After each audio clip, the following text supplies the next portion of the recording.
Hi, everyone. Thanks so much for tuning in today. I'm Dr. Chana Davis from Those Nerdy Girls, and I'm here today with Dr. Emily Smith. Emily is an epidemiologist with a focus on global health equity. She's an assistant professor at Duke University, creator of Friendly Neighbor Epidemiologist, and author of The Science of the Good Samaritan, Thinking Bigger About Loving Our Neighbors. I just read it, and we'll talk more about it. Lots of good things to say. Thank you. Emily, I have to say, I'm so glad to connect with you in this way because I've been following your work since the beginning of the pandemic, and I am such a fan. I really love the way you blend science and spirituality and just really centering on being a good neighbor. Oh, thank you. It's fun to be here. Oh, thank you. I don't know if you remember, this is back in COVID pandemic days. We did a crossover event with the Nerdy Girls, myself, and with Caitlin for your local epidemiologist. And it was right around this time. It was Christmas time. And we were talking about the holidays and staying inside. Yeah, I was thinking about that this morning. So this is a neat time of year to chat with you guys again. Yeah, I want to say, a lot of love from all of those nerdy girls as well. We are all big fans of your work. So everyone was excited that when I suggested hosting you for our Q&A. Well, ditto. It is, on all sides for sure. Thank you. So today, for those of you that normally follow these lives, we often are answering readers' questions, but today's a little bit different. We're going to be talking more broadly about some really important and timely and timeless topics of science, neighboring, and health equity, as Emily has an amazing wealth of both professional and personal experience. Emily, you also had a recent opportunity that's amazing to go to the White House Convening on public health communications and health equity. So I'd love to hear some more about that as well. Yeah, that was pretty. Oh, go ahead. That's okay. I was just saying, I want to, maybe we can talk about that first. I'll let you do that, but I don't know if you want anything more you want to add to introduce yourself besides the one or two sentences I gave at the beginning. No, I mean, that sums it up. I'm an epidemiologist doing global health work. I'm a mom of two. I got to throw those sweet kids in there that are both teenagers and 2 dogs. I mean, we're just living the dream of life here in North Carolina. So that's my only addition. I actually love it when people add their family in, because that is part of who you are. We're not just, robots doing work. So and that's how we all met each other. We were all doing this work ad hoc with, by the seat of our pants, with trying to figure out what we're going to do for dinner. And it's just a huge part of, especially women in science. I think we just need to talk about it more. Yeah. So on that front, I should add that I'm a mom of 3. I'm in Vancouver, BC. So I have a little bit different experience than those nerdy girls. And so the White House part is more, which is a little bit less closer to home for me, but I'm actually a dual citizen, so I'm always following the U.S. keenly. Yeah, cool. Now, it was so cool. And it was, I'm a huge fan of Madam Secretary. Everybody knows that. She comes up in my book. If you haven't seen it on Netflix and you need a good binge show. And so it was certainly a pinch me moment. I mean, what an honor for anybody to be able to go there and to visit and, giggling through security with the other people and then just sitting in the room with, the trusted messengers through COVID. A lot of us knew one another or knew of one another. And so it was neat to meet in person. But for me, it was kind of a moment of recognition too, that a lot of us had gone through, everybody had gone through a rough time the past 4 years and the pandemic, and just taking some space to honor that within the White House was just, it was very emotional to me. It feels like, to be in a place where lots of people are talking about equity and loving your neighbors in very different ways. There's a lot of different ways to do that. So I just loved it. I took way too many pictures to to text my kids. But so what was the goal of the hearing? It was a convening of public health communication leaders, health equity leaders. And so some of it was to talk about the next coming years and how to do public health moving forward. Some of it was just recognizing public health in the past couple of years post-pandemic. It was put on by the Office of Pandemic Response, Preparedness and Response. And so it was very much focused on equity type questions and discussions. Mm-hmm. And do you feel like what were some sort of action items, or how much of it was like reflecting versus let's make a plan, right? I mean, what are we going to do? Yeah. I love that. I know. I love that question. I think for me personally, it felt like both of having some time. And because we are all so busy, we've always been busy doing this science communication work. And it's kind of a recognition that we might have to ramp up again. And so coming to terms with that, how are we going to do that moving forward? So I think it was a both and approach. There was certainly not an action item of here's a list of 10 steps we're going to do, but it was a encouragement to one another, with some periphery next steps. Mm-hmm. And what's the vibe amongst science communicators? I can speak to the nerdy girls a bit in that there's a bit of, uncertain. There's a lot of uncertainty and maybe just feeling unsettled about, what does the future look like? And coupled with a bit of sort of, I guess, a mix. The passion is still there, but there's also some, whoa, that was hard, almost like traumatic, afraid to go there again, of being asked to do 2 jobs at once, and the stakes feel so high. Oh, you encompassed it perfectly. I think that's why it was kind of emotional and heavy. It was very weighty in both hope and, at least this is just me speaking again, to me, it was weighty in hope and hardness.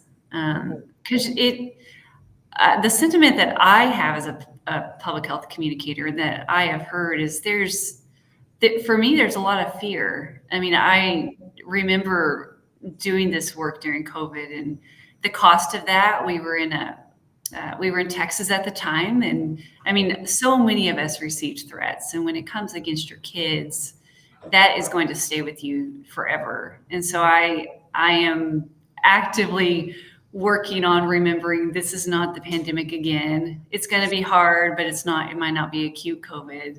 Mm-hmm. So I think there is a ton of uncertainty of what we're about to do.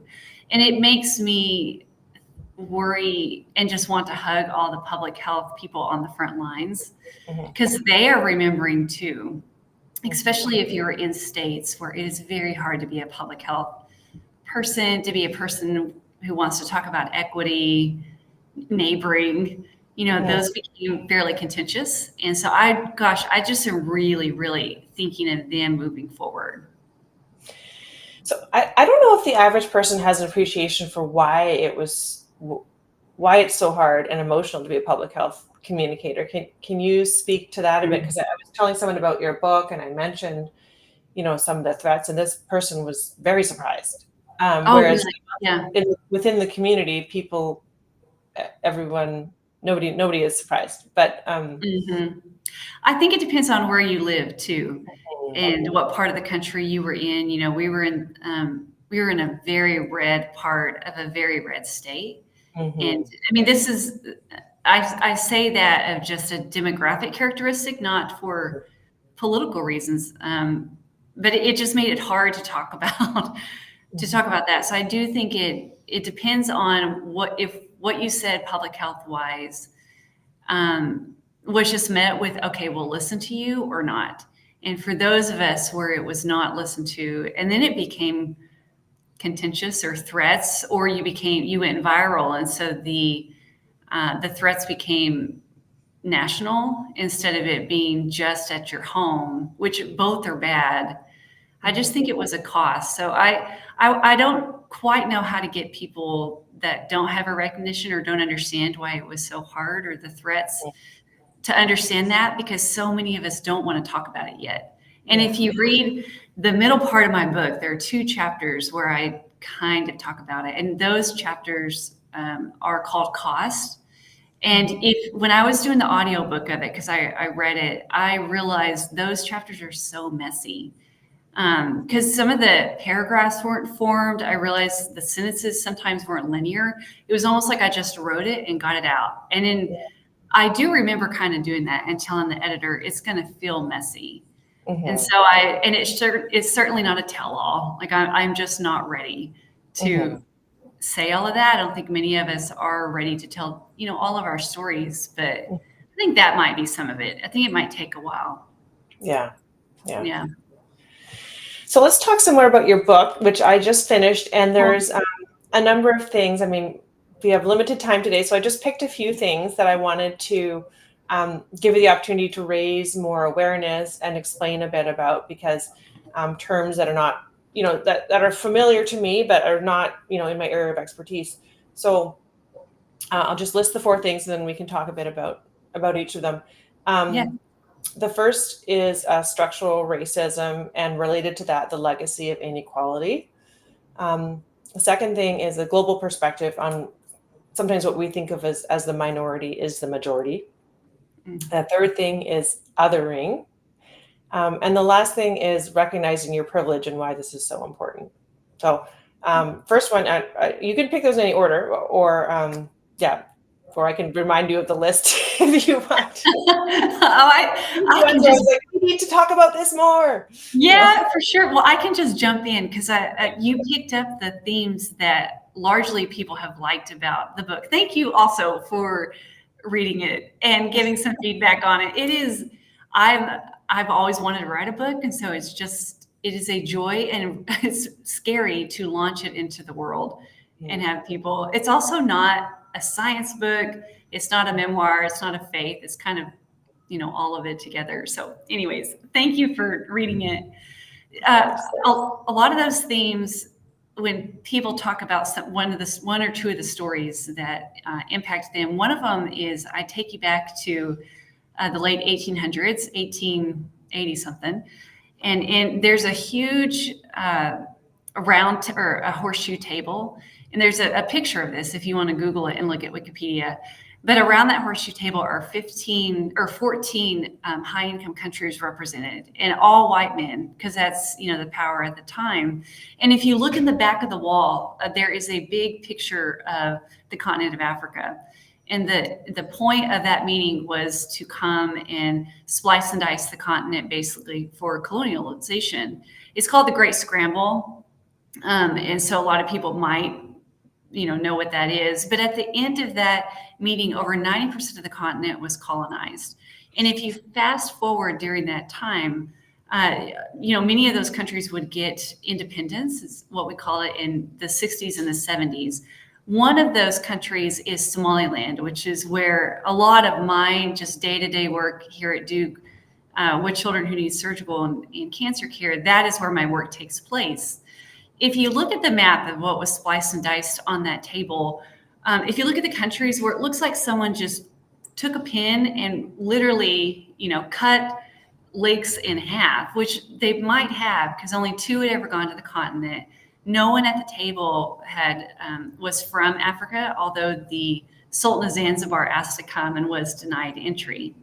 But the countries that were spliced in half, and these, this separated natural people groups and countries and powers that were theirs and their ownership. The ones that were split in half or in thirds, if you fast forward to modern day, they're the countries with the highest rates of civil unrest and poverty. Somaliland is one of those countries. And so Somaliland would gain its independence in the 60s, but when the colonizers pulled out went all the teachers, most of the healthcare providers, the money, the management, and the power. And so the countries were kind of left to themselves to fend for themselves. And largely that has been what has happened over the past 60 years too. We do have global aid for sure, but there hasn't really been an equalizing of resources. And if we think of COVID, of where oxygen was available or not available in the world, or vaccines were gobbled up 90% by high income countries, where low income countries were having to scramble or couldn't get to it. And so that is, to me, that is the word, is broadening out the word of privilege outside of my own privilege of where I was born, what I look like, who I am, money, making it individual, sure, but also thinking about it from a systemic, structural factor that affects these people. And when you think, this also brings in the structural racism part, I think, too, because. Can you explain define that term? Yes, for sure. When you think of structural violence is what, how I talk about it in the book.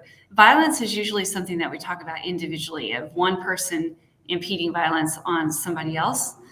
Structural violence is where violence is impeded on a person or a group of people by some sort of structures that are set up. So in the book, I tell a story of when I had my second child. About a month out from when he was born, I started seeing stars. And of course, you call the OB because that can't be normal. And it certainly wasn't. It was a severe preeclampsia. And he came very quickly. Both of us were really sick for weeks on end, but we were close to the hospital. I had insurance. We had a nest egg to cover for ER visits when both of us had to go back in. And so both of us lived. Where I also work in Burundi, it's a landlocked country in East Africa. Like Somaliland, it's one of the poorest in the world.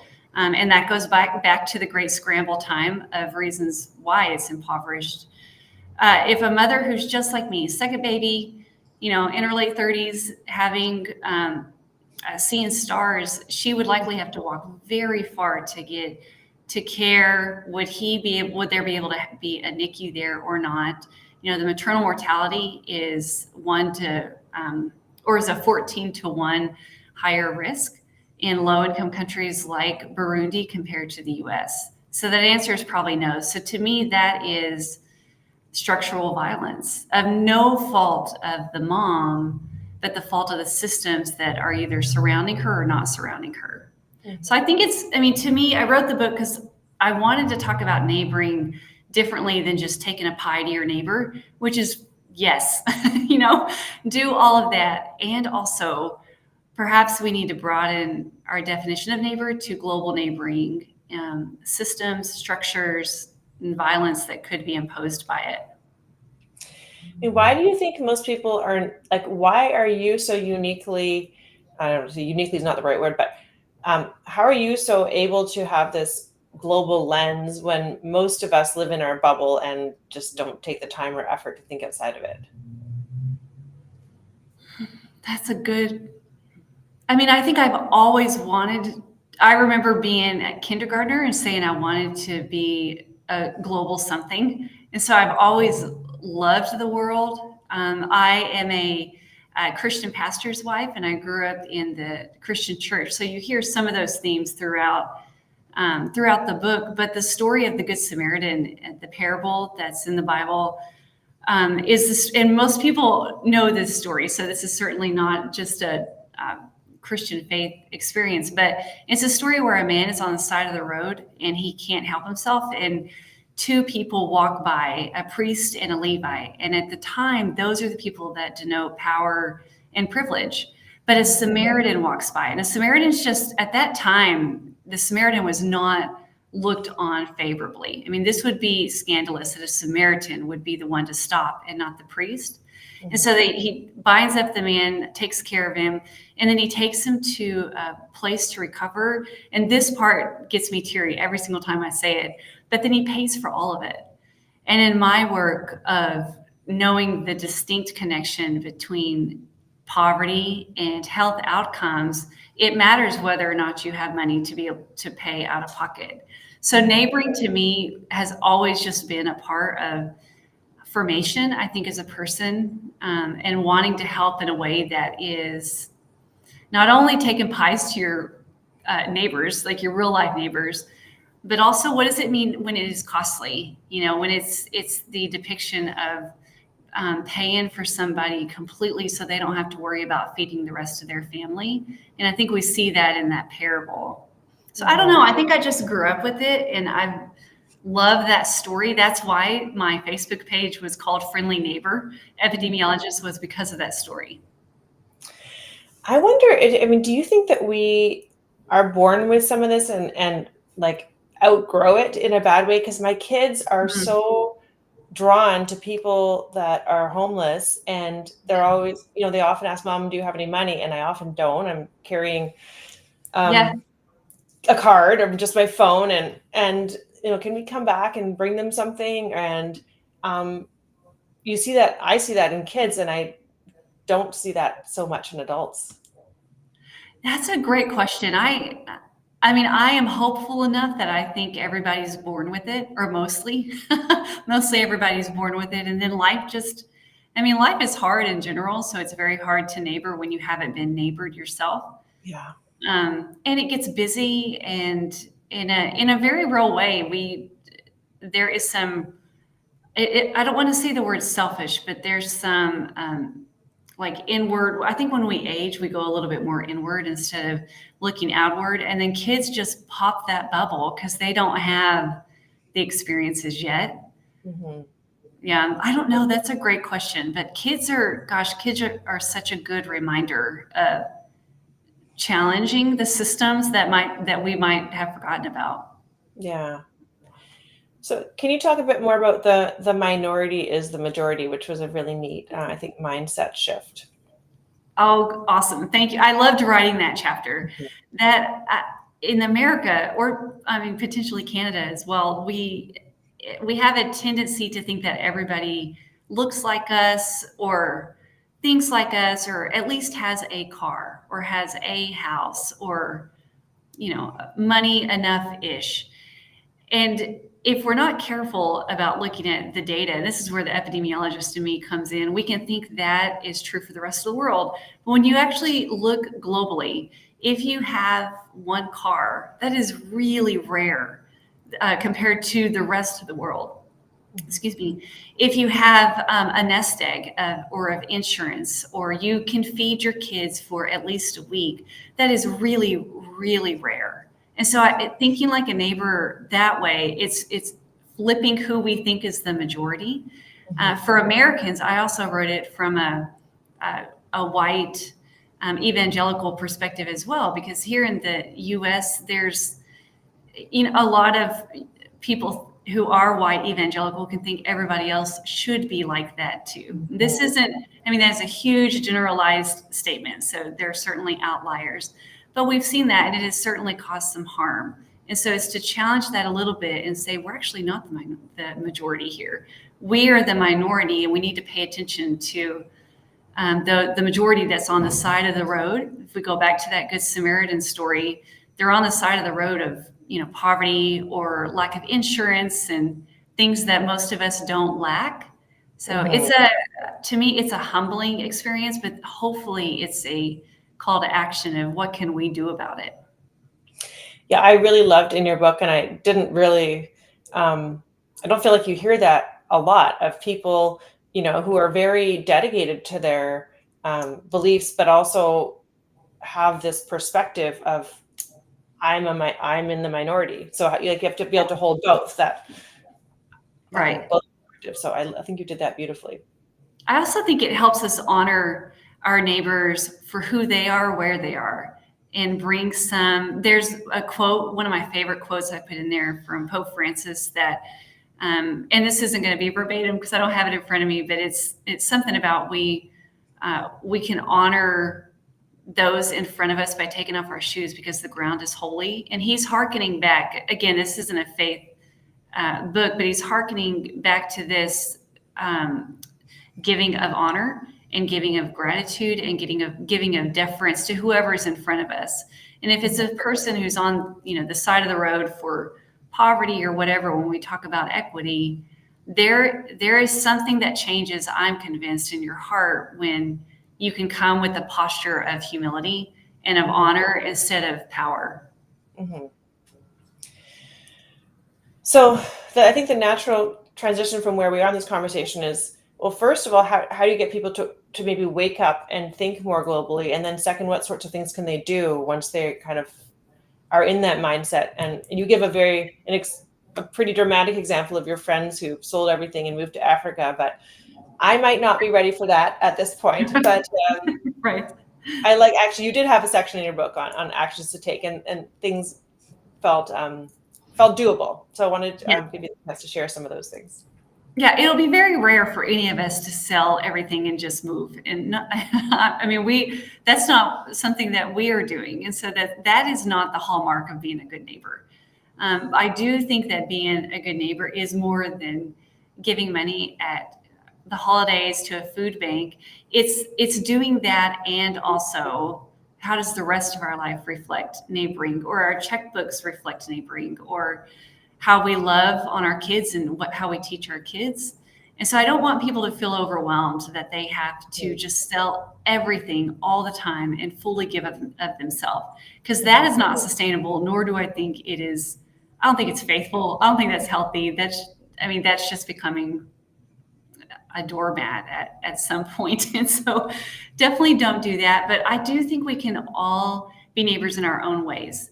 And for some people, it might just be raising little neighbors and raising them to be great little neighbors, and, challenging what they read sometimes, or the conversations you have. What we loved to do as a family, what I did when mine were little, was look at Google Earth, and we would find, so this is when I was in Somaliland, and I was like, let's go look at Google Earth. You know how it can zoom in like you're flying, and then walk through the streets. And so we would see something on Sesame Street about Antarctica or Ecuador, and we would run to Google Earth and walk through so they could see the people. And I think that does something in little kids' hearts, to, I don't know, develop neighboring in them very early.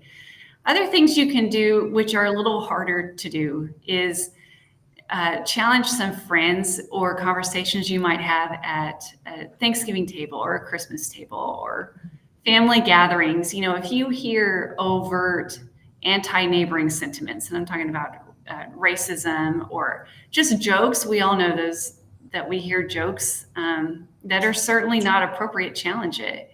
Yeah. At the right times, to be heard, again, not to be a doormat, to make sure you're safe. But I think just doing that can make you a better neighbor. For me, one of the biggest things was being quiet and listening to people's story. And so in the book, you hear a lot of stories. One of them, if we have time, I'd love to talk about Dr. Khan. But the stories are so powerful for people, because it gets you out of the stats and the data, and it helps you see them as family or a neighbor, a real life neighbor. Yeah. So I would say do that. If you want to do this more than just read, and listen. I'd love to hear your thoughts on taking your kids to countries that live very differently, but without doing it in an awkward, touristy, yes, we're here to look at you way. So my kids are almost 9 and 13. I feel like they're kind of on the age where international travel might be realistic, but I don't know how to do that in the best way. I love this question. And I'll answer it the same way I tell my students, that if you go to a country that is not your own, or a culture, do not take pictures and Instagram it. That's that's kind of a rule that I have for my students, and certainly for my kids are on Instagram, but not even to take pictures. Even if you ask for consent, there still could be a power dynamic. That power dynamic is not broken until you've been there for a long time to build that trust. So I think that's one of the first things, is don't take pictures and observe, having them learn a little bit of the local language. So get Duolingo. We did that before we took our kids to Tanzania the first time. And we all as a family would learn those words, a couple per night at the dinner table. And then when they get there, they could say hello and thank you and welcome in Swahili. I think that is a huge way of posture.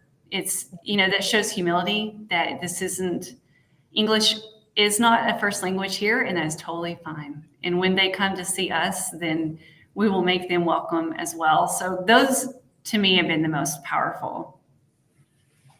I get that. Those feel doable. So thank you. For sure. Easy. But gosh, exposure is so critical, I think, for kids, in a humble, neighboring way. Yeah. Yes. So I love that you're thinking about it. Yes. So we're almost out of time. Is there any last stories or insights or messages you want to leave people with? Do we have time for me to tell the story of Dr. Khan? Yes, we can fit that in. Excellent. That one is the number one story I get emails about in the best of ways. But Dr. Khan, this is during the Ebola crisis that happened in West Africa in the early 2010s that many of us remember. Some of y'all might have even gone to go, but to me, he's the Dr. Fauci of the continent. I mean, lots of people know and knew who Dr. Khan was. Prior to the Ebola outbreak, he had actually helped lobby Congress with Dr. Paul Farmer. I mean, some of these global health legends that a lot of us know, to ask for more money for his hospital, with the caveat that if Ebola hits here, we need some help. Basically, we need some stability, and they built a couple of buildings and walls, but it was not enough. So when Ebola hit, it hit hard. We all saw that. It hit his hospital extremely hard, and he got infected and got sick very, very quickly. When he started to deteriorate, they took him to a neighboring country, to an MSF facility, and he deteriorated even more. And they had to make the decision of, do we give him the experimental drug? It's not experimental anymore, but it was at the time. The problem with that drug was there's only a couple of vials of it in the world, but one of them was at that facility. So you can read the nuance of these conversations. I'm sure it was extremely lengthy. They did not give it to him, and he ended up passing a couple days later without his family there. So if you go back just a couple of weeks, another doctor and a nurse in a neighboring country got Ebola too. I mean, almost same trajectory, got very sick very quickly. A decision had to be made of, do you give them the vials and do you extract them out?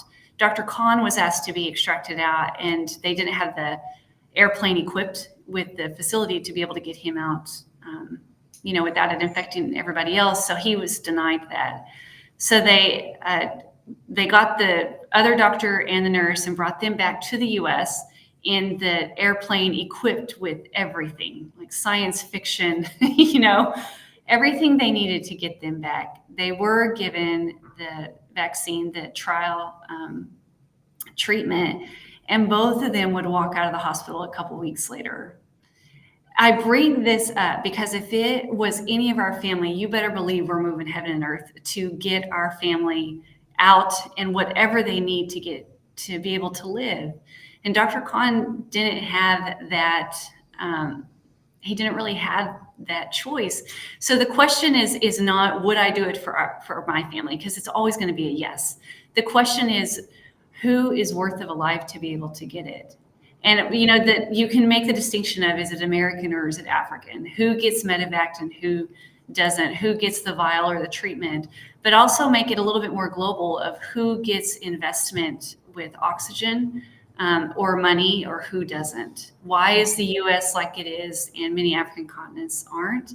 Who is worthy of a life, and how do we live our life to remedy that and to make that better? So Dr. Khan my kids know about Dr. Khan. They know that story, and they are always left with having to wrestle with, what do we do about it? Because there's not a good and clear answer. But I want them to still wrestle. I think that's part of neighboring. So I would just leave people with that. It's not easy. It's not cut and dry, but it's a heart issue. Mm-hmm. Yeah, that certainly is a thought-provoking story. So thank you. I think that's a great way to wrap up. I just dropped some links in for those of you that want to stay in touch with Emily's work. I've dropped the link to her book in the chat. And she also has an awesome Substack newsletter. You can find her at emilysmith.substack.com. Also, of course, Those Nerdy Girls. We have our own Substack, thosenerdygirls.substack.com. And I also write under Healthy Choices Fueled by Science, my Substack as well. So those links are all in the chat. And we're so glad you joined us. And we hope that this provided some thought-provoking conversation that will bring you closer to being a neighbor on a local and global scale. It's something we can all keep striving for. Awesome. Thank you for the conversation. What a joy. I'm so glad we were able to make this happen. Me too. Me too. Right before the holidays too. That's a good time to talk about Exactly. neighboring. Yeah. All right. Take care, Emily. Bye.